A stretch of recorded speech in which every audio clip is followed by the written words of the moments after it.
En ese contexto, en el uso o la búsqueda de ese carácter científico, donde la arqueología juega un papel fundamental. Es el momento también cuando empiezan las excavaciones de Pompeya, en el siglo XVIII, y esa efervescencia por la búsqueda de las ruinas arqueológicas llega a toda Europa, y en concreto, como digo, a España, y en el caso de Granada también.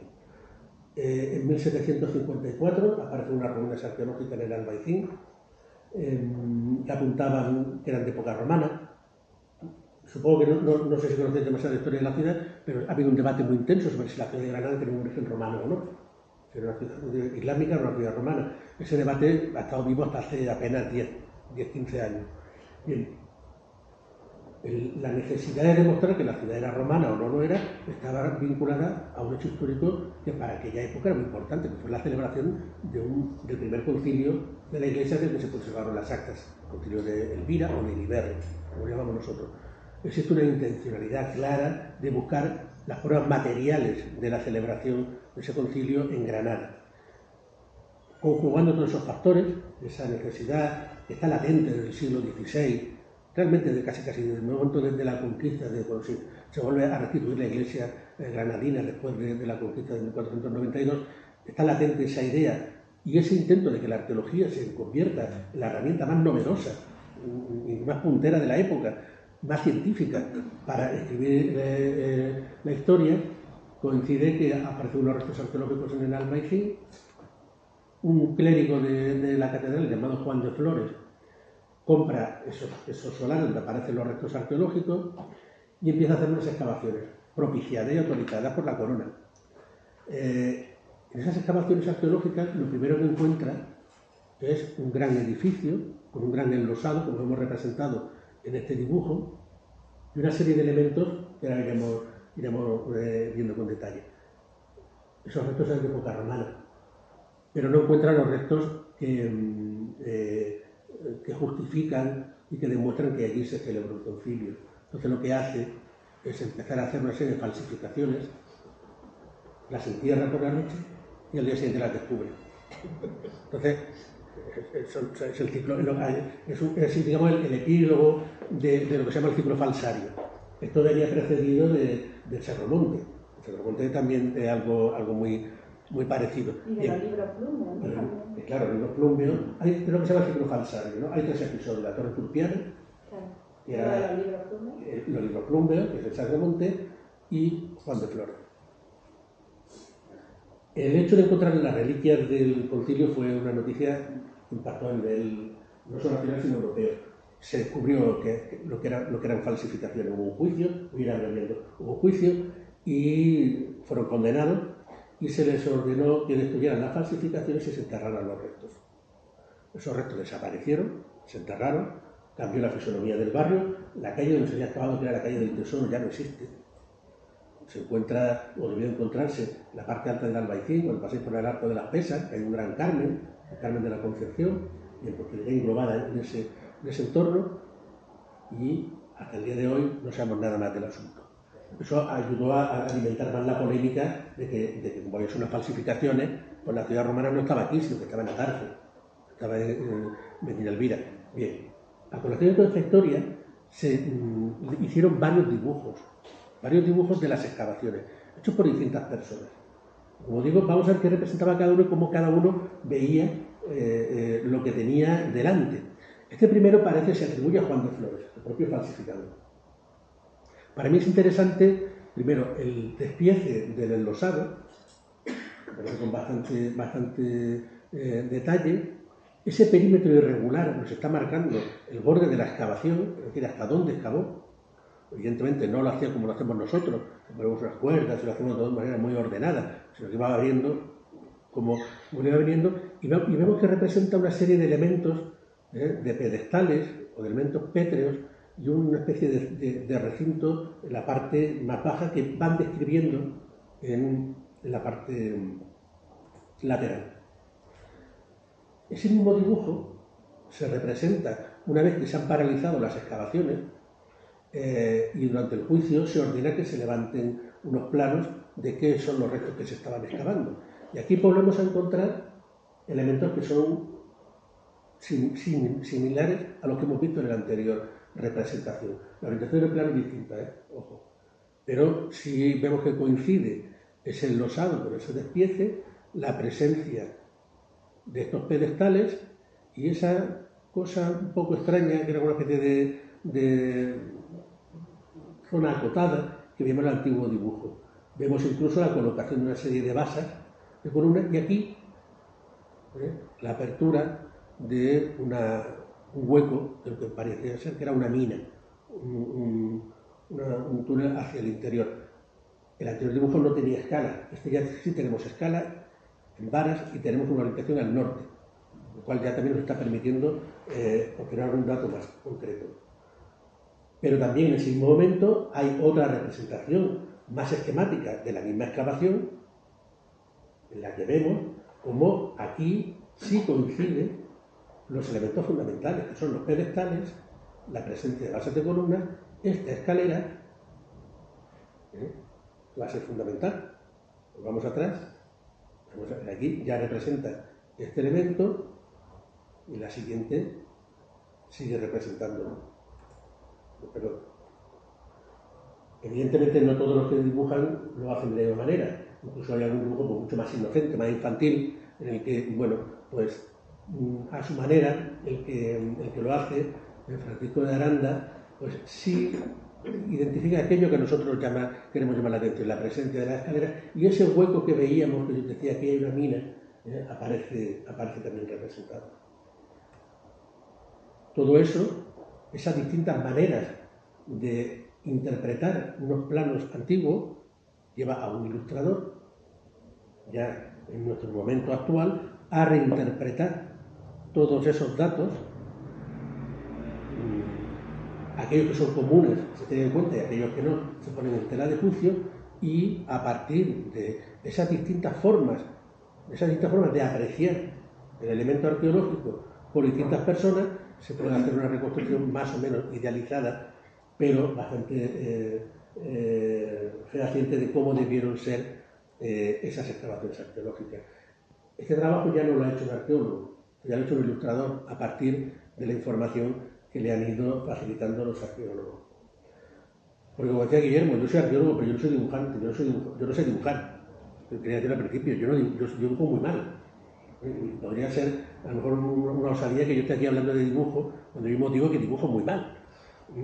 Pero en nuestra disciplina, diferente de la suya, no es tan importante la precisión, sino esa capacidad que yo estoy diciendo de identificar aquello que es relevante para obtener esa información histórica.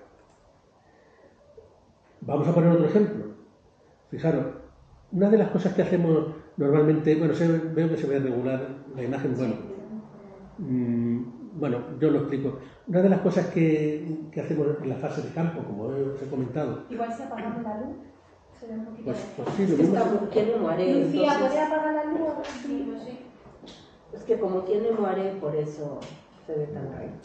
No. Sí. Bueno, algo. Mirad, una de las cosas que yo os comentaba en el desarrollo de nuestro trabajo, os decía que hay distintos planos. Durante el proceso de excavación tenemos que tener una serie de técnicas y de métodos para documentar aquello que vamos excavando. Vamos quitando capas de tierra de forma homogénea en cada uno de los estratos de manera independiente, intentando que no se mezclen entre sí, y vamos descubriendo las estructuras que hay. Para tener una documentación final de toda la excavación, de todo el yacimiento, en ese momento final de todo el proceso. Pero tenemos que ir elaborando documentos de campo, croquis de trabajo, inicialmente eventuales, pero en los que vamos a ir anotando una serie de información que luego nos va a ser útil. Y aquí, por ejemplo, traía este caso de cómo una misma realidad, ahora vamos a ir avanzando desde aquí, una misma realidad, que es una superposición de muros, en este caso es del yacimiento de los Mondragones, ha sido vista de manera distinta por 3 personas. Dibujos míos y otros dibujos son de 2 alumnos del grado de arqueología que hicieron las prácticas del máster con nosotros. ¿Qué es lo relevante? La capacidad o la cantidad de información que seamos capaces de aportar en este documento. Por ejemplo, en algunos vienen las dimensiones, la longitud, la anchura, la altura.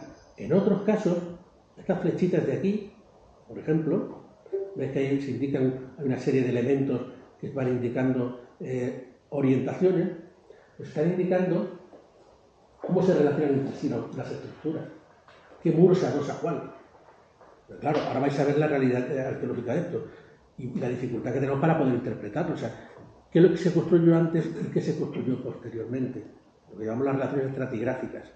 Y para eso tenemos que tenerlo muy claro en ese proceso de ir generando croquis.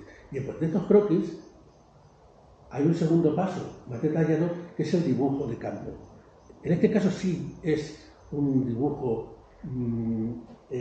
ya sí con una cierta precisión, en el que sí se requieren unas ciertas habilidades y lo que se pretende con este tipo de planimetría es tener ya datos más concretos. Siempre trabajamos con escalas, con documentos que los vamos escalando. Normalmente a escala 1:20, cuando utilizamos esos papeles milimetrados, o a escala 1:50, depende de la actividad del yacimiento. Pero aquí lo importante no es tanto que el arqueólogo dibuje cada una de las piedras como son, que también, que sepamos cómo es la piedra, pero sobre todo por la forma de su disposición, sabemos cómo es la forma de su fábrica. Y en cada época, a veces, la forma de construir no sirve como fósil guía. No en todas las épocas se construye de la misma manera. Entonces es importante tener la capacidad de representarlo. Pero además podréis observar cómo el arqueólogo, en este caso, lo que son las caras de los muros, las ha ido engrosando. ¿No? ¿Ves cómo se ha dado con el perfil, con el dibujo, con el lápiz se ha engrosado un poco más?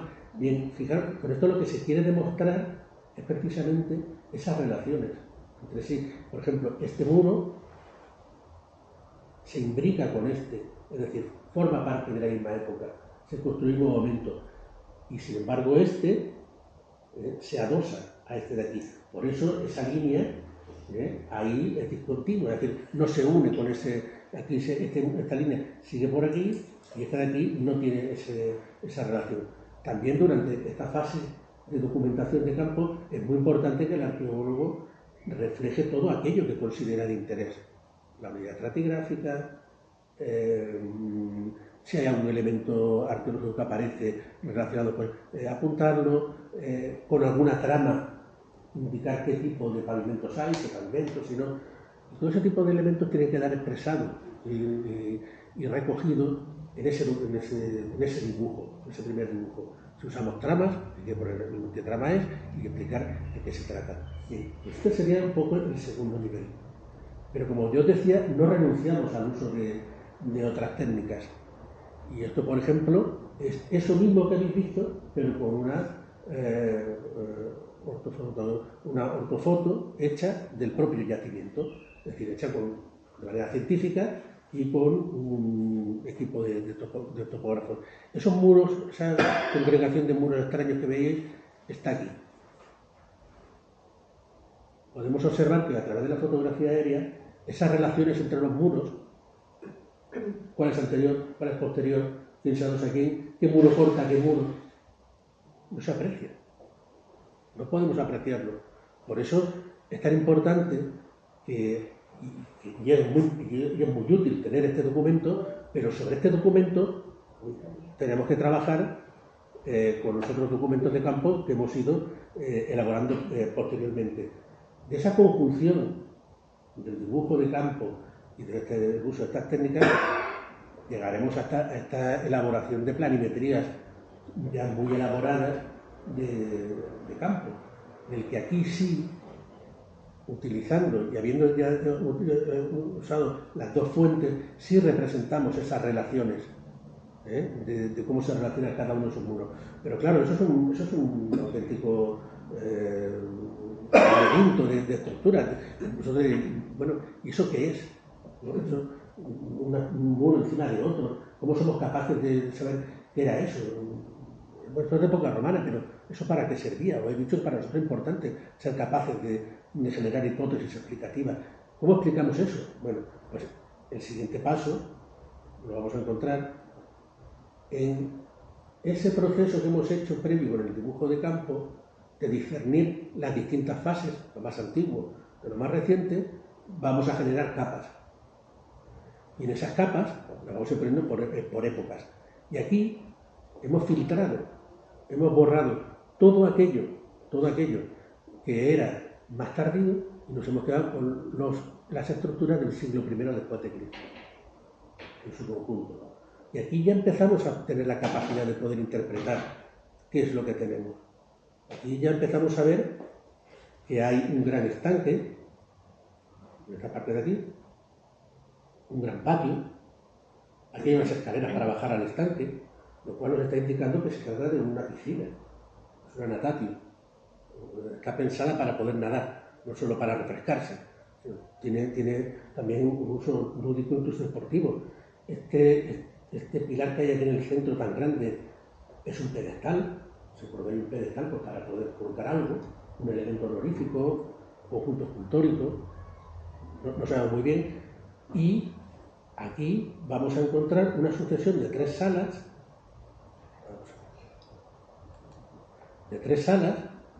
con una infraestructura tipo cáusto, es decir, con pilaritos para calefactar el subsuelo, con lo cual nos da la clave definitiva. Son unas termas. Estamos delante de unas termas. Esto está muy claro, son termas, pero ¿y esto?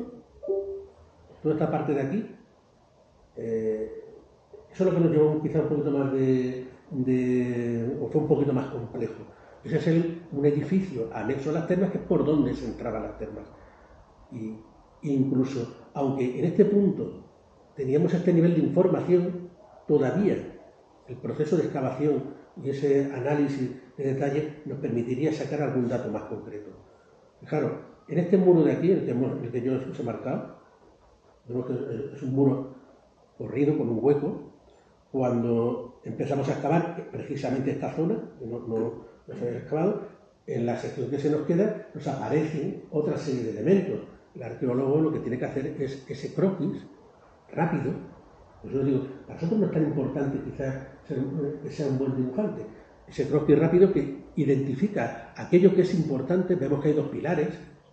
Aparecía debajo de ese muro corrido que se está aquí, aparecían dos pilares, aparecía un nivel de suelo. Y lo que sí es importante es que el arqueólogo vaya anotando todo aquello que considera que es importante, las dimensiones, las afecciones, por ejemplo, fosa medieval, las unidades estratigráficas que le vamos dando. Y todos esos datos que nos va aportando el propio proceso de excavación, porque es acumulativo, nos lleva a reinterpretar esa planta inicial. Lo que veíamos que era un solo hueco de entrada, ahora en el mismo libreta de campo intuimos que hay aquí una entrada y aquí planteamos la hipótesis de que pudiera haber otra. Yo decía que tenemos que ir siempre trabajando de esa manera. El resultado final, una vez hecha toda la excavación, es que la planta resultante, que la traducimos a un dibujo técnico, es la planta de un complejo termal, como digo, del siglo I. Y ese complejo termal, con estas características, podemos interpretarlo de esa manera. De manera muy rápida, este edificio, como yo os decía, es el edificio de entrada, este sería el vestíbulo, este sería el apoditerium, donde se quitan la ropa, este patio central es un periluvium, donde se lavan los pies antes de pasar a la terma. Aquí está la puerta que conecta con el patio, donde se encontraban las letrinas aquí, la natatio y la palestra para hacer deporte. Y por último, todo el edificio con el recorrido termal. Como veis, el proceso para poder llegar a una interpretación de cómo era este edificio en el siglo I, partiendo de esta imagen, es un proceso complejo. Por eso requiere de ese trabajo y de ese oficio, como yo decía. Esto no lo puede hacer, no lo puede hacer todo las nuevas tecnologías. Hay que hacerlo con un proceso, pues quizás de todo más humano. Bien, esto es uno de los ejemplos. Otro ejemplo que pondré, por ejemplo, es el de la alcazaba del castillo de Moclín. El castillo de Moclín está muy cerca de Granada, supongo que casi todos sabréis dónde se encuentra. Es una fortaleza emblemática, defendía la entrada a la Vega desde época nazarí, y como veis es un castillo muy monumental que conserva las murallas de la villa, es decir, la zona amurallada, y la parte de arriba de la alcazaba. Pero había serias dudas para saber cómo se entraba a la alcazaba, porque la puerta que se usa actualmente es la puerta que se abrió en el siglo XIX para usarlo como cementerio. Se usó de cementerio hasta los años 50.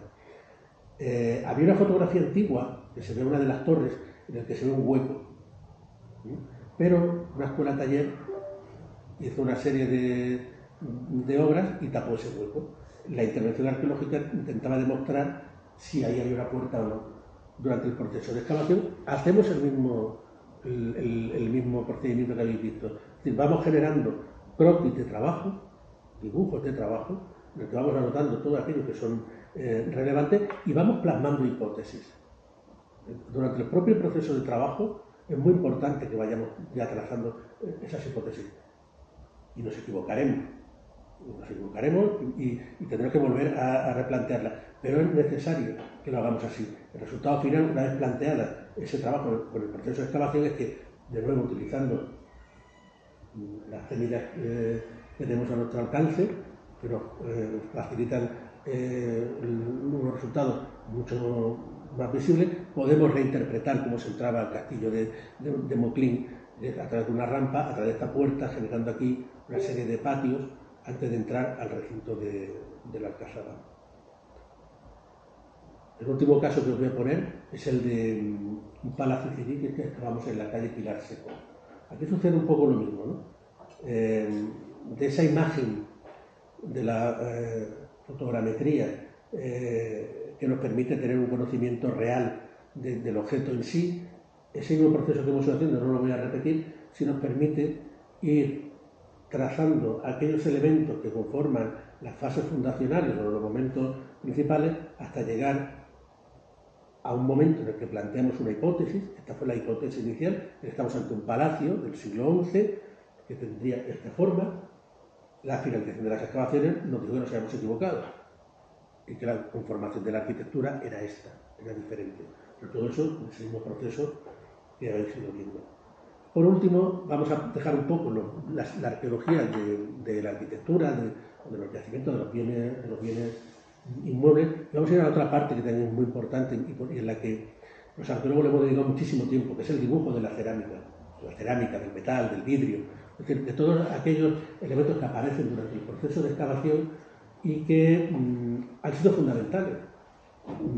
La necesidad de establecer tipologías y bien datadas o bien fechadas cronológicamente, cuanto más precisas, mejor, ha sido una de las obsesiones de los arqueólogos. Porque hasta que no hemos empezado a usar técnicas de datación científica, que también tienen sus problemas, sobre todo cuando tratamos de periodos históricos, el carbono 14 tiene un margen de error, una serie de años, que a lo mejor, si estamos excavando un yacimiento medieval, ese margen de error no nos resuelve la incógnita. Entonces, sigue siendo para nosotros muy importante esa elaboración de tipología. Y para eso, como digo, el dibujo de la cerámica es fundamental. El dibujo de la cerámica tiene unas formas estandarizadas y normalizadas para hacerlo, en el que todos los arqueólogos reconocemos la forma en la que se ha dibujado y representamos, como decía Silvia al principio, que ponía unas imágenes como de un fragmento. Intentamos, por geometría, reconstruir todo el volumen. Pero además, en ese proceso de dibujo, y os lo decía yo al principio, esa posibilidad de tocar la pieza te permite adquirir información que de otra manera no la tendríamos. Sobre todo, pues yo siempre animo a los arqueólogos más jóvenes que todo lo que se les ocurra que lo anoten, aunque les parezca una tontería, pero tanto en fase de campo como en la fase de laboratorio, todo aquello que consideran que es interesante, que lo anoten, porque pueden ser datos relevantes. De ese dibujo inicial de campo, como yo os decía, pues elaboramos este tipo de documentos, que son las tipologías. Os decía que son importantes y siguen siendo importantes porque en este caso concreto que veis, hasta el año 92, que se excava por primera vez el único horno hasta la fecha de época cirí, o sea, del siglo XI, en Granada, no se conocía cuáles eran las características básicas, esenciales de la cultura material cirí de Granada, siendo el reino cirí un reino propio de Granada, con unas características muy concretas en época postcalifal, es decir, posteriores al califato. Bueno, pues la posibilidad o la suerte de poder excavar un horno y poder hacer ese estudio detallado de la cerámica es lo que nos da esa posibilidad y ese conocimiento. Ese conocimiento en que se traduce, quizás, porque diré, bueno, tan importante es la forma de una pieza. A veces nos puede parecer que no tanto, pero a veces sí es relevante. Y a veces sí es relevante otros detalles de la arqueología, por ejemplo. Un detalle, quizás, vamos a ver. Por ejemplo, en